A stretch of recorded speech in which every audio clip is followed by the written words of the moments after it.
There's two things cops hate: for things to change and for things to stay the same. Most of the cops in the field are going to have to change the way their skill set is shaped because it's going to be a little bit more investigative. It's going to be a little bit more nuanced. It's not going to look the same anymore. Are people just going to start to see drones flying around? Is that where we are? You hear a gunshot go off and the drone finds a shooter getting into a car and driving off and then pursuing the vehicle. It's kind of almost hard to see that it isn't inevitable. We can't do that with a helicopter today unless you just kept 5 helicopters up 24/7, and that's just not sustainable. What advice would you give to founders who are less interested in optimizing ad clicks and more interested in actually building something that helps first responders and save lives? My advice for them is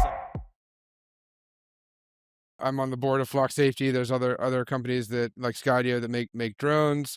You know, I'm the recipient of constant, notifications from you guys. Hey, we found a kidnapped child. We use the technology in this way. We were able to de-escalate a situation. I remember a story from one story where someone called 911 and said, "Hey, there's a guy in the alleyway with a shotgun." Well, you can imagine how a police officer would respond to that call, but it turned out the drone provided situational awareness and said, "Wait, there's just a janitor with a broom. That's not a guy with a shotgun," and it totally de-escalates the situation. So it's really incredible. Anything else we should know, Rahul, about where are we in the sort of nationwide in the state of drone deployment? What are people just going to start see drones flying around? Is that where we are? Yeah, look, I mean, I would. Drones are they're flying robots, and as we see AI robotics sweep every industry, like all these industries are looking for ways to either automate things, make things more efficient, make things more effective. Drones are a similar piece of that. And in public safety, the short answer is we are going to see more drones. We're going to see also potentially more hostile drones that we have to be prepared for. You're going to see, more police and fire department drones are, responding to fire calls across the country. And Flock Safety, it's not just about drones for us. Like, we have multitudes of sensors in the communities. We have license plate reading cameras. We have, gunshot detection capabilities. All of this is coming together. All this data where, you're able to determine, oh, that's an Amber Alert vehicle, and the drone takes off and chases the Amber Alert vehicle, or you hear a gunshot, go off and the drone finds a shooter getting into a car and driving off and then pursuing the vehicle, even on the highways, with DPS. That's something that it's kind of almost hard to see that it isn't inevitable. We can't do that with a helicopter today unless you just kept 5 helicopters up 24/7, and that's just not sustainable. This is the only way to actually achieve that level of safety. I joked earlier that it's a bad time to be an enemy of America, from Maduro to Almencho to the Ayatollah, but it sounds like it's going to be a bad time to be a criminal here in America. Colonel Glover, talk about some of the other technologies and capabilities that you've been able to deploy that really changes the equation for law enforcement, either helping the officers or helping the general public, or in most cases, both. Yeah, so there's a couple of different things that we're doing, sort of like an ecosystem or platform within the agency that we've done. One of the piece of it is being able to make sure that we're giving the officers what they need to do to be successful, but it's also about their own mental health and well-being. So they have we utilize Vitania, Heal the Heroes. It's basically brain scan, sort of start off the day and everything to figure out exactly how are you doing, temperature check. Then they go out, they can do their shift behind the body worn camera. We have analytics that's Trulio that's running behind the body worn camera just to see for the behavior and interaction.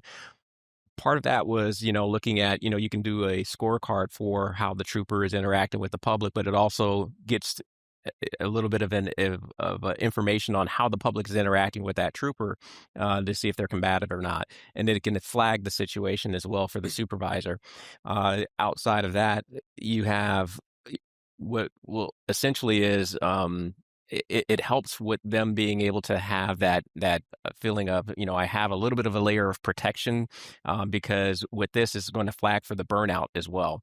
And that was one of the things that the associations, and speaking with them about this, was that from the advent of our body-worn camera and being able to take that technology, run those analytics behind it, be able to check for those that had burnout, where if we need to pull them from the field, if we need to do something a little bit different, We started instituting well checks and sabbaticals for those that are at the 15 and 25-year mark to be able to help optimize their performance. So that way, when they go out in the field, they feel good about what they're doing and they have job satisfaction. Absolutely. It's been amazing to see that the public sentiment shift over things like body cams. At first people were very against body cams. Even some of the officer unions were against body cams. Then they realized, wait a minute, you see all the dumb things that the criminals do. So that's pretty good. It protects our officers, but it also provides you game tape, gives you Yeah. footage. It could be coaching, mental health services, make sure that somebody who needs a break gets a break, and really incredible technology. I remember the same discussion happened with Taser. So we see this over and over again with technology, that we sort of have to go through a hype cycle of reaction. But it's great to see those things being deployed. Do you want to talk a little bit real quickly about the intelligence gathering apparatus? I think that you've mentioned it a couple times that we shifted law enforcement to really making sure that we have all the information we need. Talk about it, the Department of Public Safety, how you're working to really make sure that officers have the best information available. Yeah, so one of the things that we're leaning into as well is that we have the Arizona Counterterrorism and Center, the ACTIC. So with fusion centers, the fusion centers around the U.S. are collaborating and working together in tandem to make sure that they're sharing information. You have the TRX program, which a lot of us are doing for FIFA right now because that's the big event that's coming up, as well as the Olympics. But one of the things in Arizona that I'm doing is I'm leaning heavily into making sure that we're having sort of an international presence as well. So we have a lot of partnerships with different groups, especially, of course, we are a border state. So we have the state of Sonora, Mexico, that's right next to us. We're looking at being able to have the ability of having intelligence officers from Mexico, from the UAE, from Liberia, from different parts of the world, because the world is getting a lot smaller. We all know that crime is happening everywhere. Being able to condense that down and distill it to where we can have good information sharing that's unclassified, to just be able to share with one another on trends, and being able to backstop that with some of the technology and AI helps us with being able to actually stop a lot of the trends before they start. Absolutely. We saw, very sadly in Austin that global events have local repercussions. So I think we've seen in New York City that their counterterrorism work at the NYPD has been very successful. I'm excited to hear that you're bringing that kind of a program into Arizona. Rahul, you started out as a policeman, as a paramedic. Now that you've seen all this technology, some of which you've brought to bear in public safety, uh, do you think there's still great opportunities in public safety? What advice would you start to give to founders who are, less interested in optimizing ad clicks and, more interested in actually building something that helps first responders and save lives? And Yeah. what would you say? I already know great founders that are working in public safety. It's funny. The colonel was talking about tracking the performance of his, the members of his department in burnout. There's a founder here, Ben Curley, in the audience that is the CEO of Sharp Performance that does exactly that. I'm going to introduce you after this. You haven't met him already. We're already talking. All right, good. But there's plenty of great founders out there that are tackling public safety. And my advice for them is like, look, it comes off as very intimidating. I'm sure the colonel's heard this saying, but there's two things cops hate: for things to change and for things to stay the same. And so it feels like a very narrow thread that you have to hit. But the reality is that if you can picture something that feels like an inevitability, in the same way that, we talk about drones, AI, some of these things, recognize that change will come no matter what. It'll come because it's the best thing for them. It's the best thing for the communities. It's the best thing for the country. And just take it upon yourself to be the person that brings the change. Don't be intimidated by it just because they're cops.